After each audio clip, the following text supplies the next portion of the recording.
What's happening in Colorado when cheap sex, drugs, and broken men become the new normal?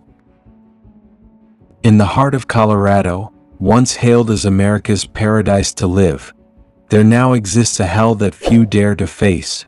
Men drained to their core, sex traded for just a few bucks, and addiction swinging like death's scythe across every street. Each night, hundreds of frail bodies curl up on sidewalks, not because they don't want to work, but because the system has torn them apart, drowned them in painkillers, poverty, and society's cold indifference. Why, in the middle of a modern city, are so many people collapsing like this? The story that follows will keep your eyes glued. Comment, share, or hit like if you've ever thought this society needs to change. They only have 5% hope left to live. That's not the name of a sci-fi movie or a dramatic quote trending on social media. It's the harsh reality happening right now in Colorado, USA, a place often seen as one of the most developed destinations for culture and tourism. Comment the number 1 to share your thoughts and join us on a journey to uncover the dark sides often overlooked in countries through our travel documentary series. Now, let's face the truth together.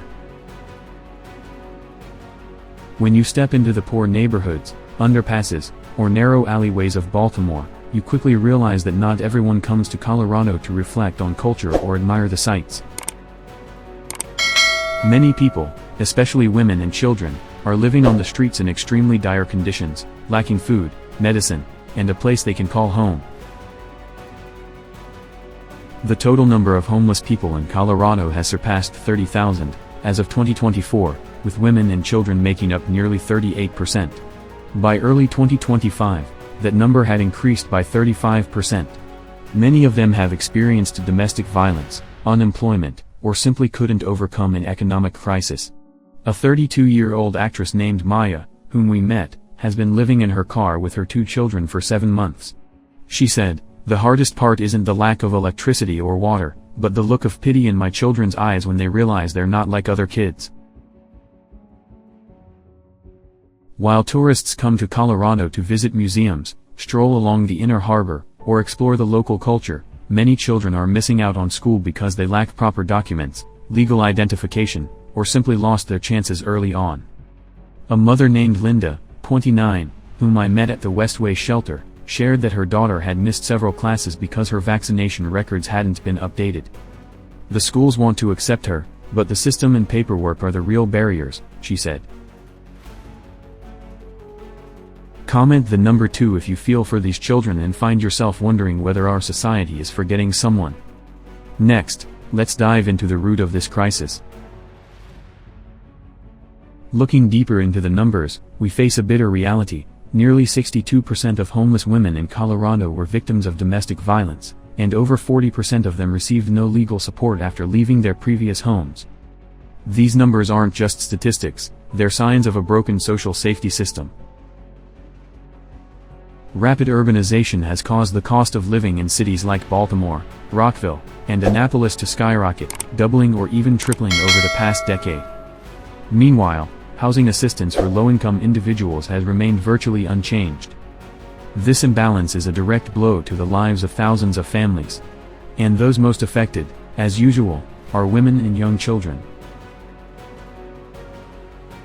I had the chance to speak with Ms. Teresa, a social worker who has been in the field for over 15 years. She shared, "There are nights when I get up to 20 emergency calls, but the shelters are full, and the resources are stretched thin." With tired eyes, she concluded, "Sometimes, we have to choose who gets help first." That's the hardest truth to live with.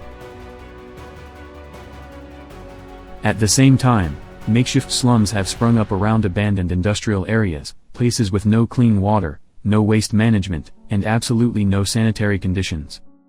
Air and soil pollution have become silent enemies, causing many children to suffer from respiratory illnesses, allergies, and even malnutrition due to the harsh living conditions. There, the American dream feels like nothing more than a distant memory. But even in those dark corners, small flickers of light still shine through. A volunteer sharing a warm dinner. a 9-year-old girl studying with a book in the middle of a makeshift camp. Or a resilient mother working 3 jobs just to keep her child warm during the freezing winter. What do you think about these stories? Comment the number 3 to share your feelings or thoughts. In the next part, we'll take a step back and ask ourselves, is there any real hope left for them? Amid countless challenges, there are still small lights guiding the way. Several nonprofit organizations in Colorado have established emergency support centers specifically for women and children. Despite limited resources, they continue to provide meals, temporary shelter, and mental health counseling. A young mother named Alina shared that after spending 5 months in a shelter, she found a job and is now working hard to save up for a small apartment. She said, "I just needed someone to give me a chance, and I'll take care of the rest." Alina's story is proof that even with just 5% hope, if given the support, it can turn into an entire future. Women in homeless communities are not just victims, they are warriors. They are mothers, protectors, and fighters, battling against discrimination, stereotypes, and poverty all at once. Some attend online classes using borrowed phones from the library, while others start small businesses selling snacks to make ends meet. The children, too, even without desks, read books under streetlights. Every small act is a declaration, we haven't given up. The crisis hasn't broken them, it has made them stronger than ever. Colorado was once seen as a model of urban development. But the rapid construction of high-rise buildings and shopping centers, while neglecting affordable housing, has caused housing prices to skyrocket. Many single mothers and immigrant workers have been forced to leave their homes to make way for new projects. With nowhere else to go, they fell into homelessness after just a few months of being unable to pay rent. Urbanization was meant to improve quality of life, but when left unchecked, it becomes a blade that cuts off the livelihoods and dreams of thousands of vulnerable families.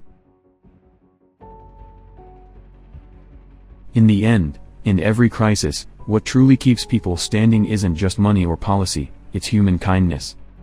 A stranger sharing a meal, a teacher offering free tutoring to homeless children, or a driver giving a mother and child a free ride in the middle of the night, these small acts of kindness can be enough to lift a soul in free fall.